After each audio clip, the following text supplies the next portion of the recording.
دین نه منئ که نه؟ دینونه نه منئ؟ زه نه منم. زه د اسلام دین نه منم، د یهودیت نه منم، د مسیحیت نه منم. بیخي بېدین سړی یم. ټول یو دین هم نه منئ؟ هیڅ د یو دین نه منم. بیا مو ولې تمرکز یوازې په اسلام باندې دی؟ ولې د نورو دین؟ ځکه چې زه میراثي اسلام وم. ځکه د دغه اسلام د ما د اسلامتوب له خاطره د ما ملک خراب شوی ده. د ما د اسلامتوب له خاطر د ما دغه شریعت اسلامي چې په ما باندې په ظلم او په جبر تطبیق شوی ده، د مونږ مکتبونه بسته ده نن سبا په افغانستان، د مونږ اولادونه له پیشرفت نه پاته ده. کولای شي چې په بابا مزاري باندې انتقاد وکړي چې په پوهنتون کې؟ زه په هر چا انتقاد کوم.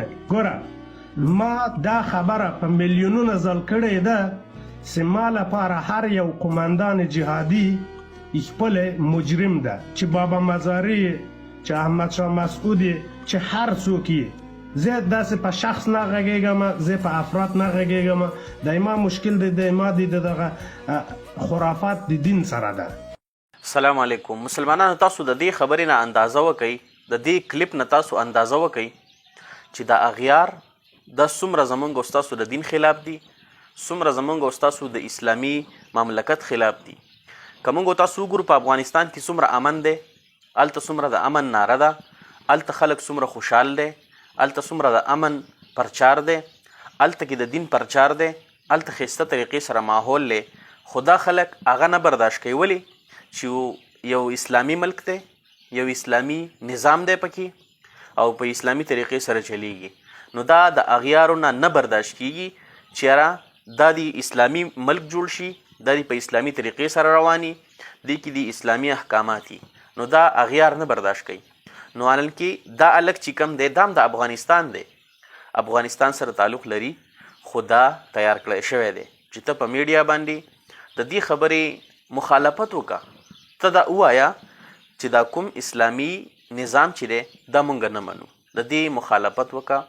خلکو له په ذهنونو کې سوال واچوه، خلکو له ذهنونه مشوش کا چې آیا زما په ملک کې چې کوم اسلامي قانون دی دا زه نه منم. مسلمانانو، تاسو د دې خبرې نه اندازه ولګوئ چې دا افغانستان کې یو اسلامي نظام دی، هغه دیو نه برداشت کوي. نو په پاکستان کې درته بیا مولام نه برداشت کوي، ځکه دا مولا دا کوشش کوي د اسلامي مملکت، د اسلامي نظام کوشش کوي چې د اسلامي نظام راشي او دا ملک پاکستان د یو اسلامي ملک جوړ شي. نو دا اغیار نه برداشت کوي.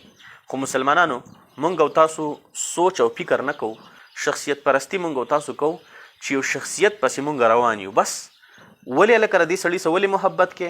بس محبت ورسره کوم، اسې ورسره کوم، اسې د څه وجې نه، اسې خو محبت نه کیږي، د څه وجې نه ورسره ته محبت کې. نو مونږ او تاسو دا سوچ او فکر نه کوو. نو مسلمانانو، دا غیر دینه خلک، دا اغیار خلک، دا تیاری دله به اوس خدای خبر شه ډالر میلاویږي، څه به ورته میلاویږي، نیشنلټي ورته میلاو شوې ده چې ته د دغه اسلامي مملکت، د دغه اسلامي نظام د دې خلاف اواز چوته وه. او یوازې دا نه دی، داسې ډېر خلک دي چې دا د اغیارو پرچار کوي. وری تاسو په دې باندې ځان پوهه کوئ چې ډېر خلک داسې دي چې هغه د اغیارو پرچار کوي. د اغیارو خبرې دا د مسلمان ذهن ته ورشي، د مسلمان ذهن ورانوي، د مسلمان ذهن مشوش کوي. نو څنګه افغانستان دی، داسې ملک پاکستان هم جوړېدی شي. خو نه، څوک یې نه پرېږدي. ملک پاکستان څوک دې خبرې ته نه جوړوي، نه څوک دې خبرې ته پرېږدي چې په ملک پاکستان کې د اسلامي نظام راشي، په ملک پاکستان کې دی د ملا حکومت راشي، په ملک پاکستان کې دی اسلامي احکامات لاګو شي. نه نه نه نه، دا نه برداشت کوي، دا نه مني.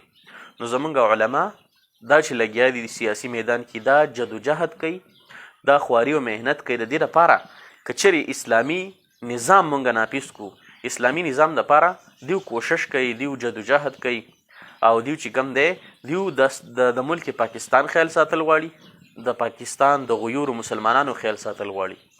نو که تاسو وګورئ په افغانستان کې څومره امن دی، ښایسته طریقې سره اسلامي نظام دی، خلک خوشحاله دي، معیشت ښه دی، هر څه ښه برابر دي، د روپو لیول ښه برابر دی، هر څه برابر دی، بیا هم دا خلک مخالفت کوي. نو تاسو خپله د دې نه اندازه ولګوئ چې د دې غیر دینو خلکو، د دې بې دینو خلکو زمونږ او ستاسو د اسلام سره څومره دښمني ده، زمونږ او ستاسو د اسلام سره څومره کینه ده چې دا زمونږ او ستاسو اسلامي نظام د سره غواړي نه. دوی غواړي چې اسلامي نظام دې ختم شي او دا چې کوم دی د انګریز نظام دی دلته دی فحاشي، دلته دی عریاني، مونږ ته دی فحاشي ازادۍ، د معاشرې نه دی پرده ختمه شي، دا څیزونه دی غواړي. نو تاسو د دې خبرو نه اندازه ولګوئ.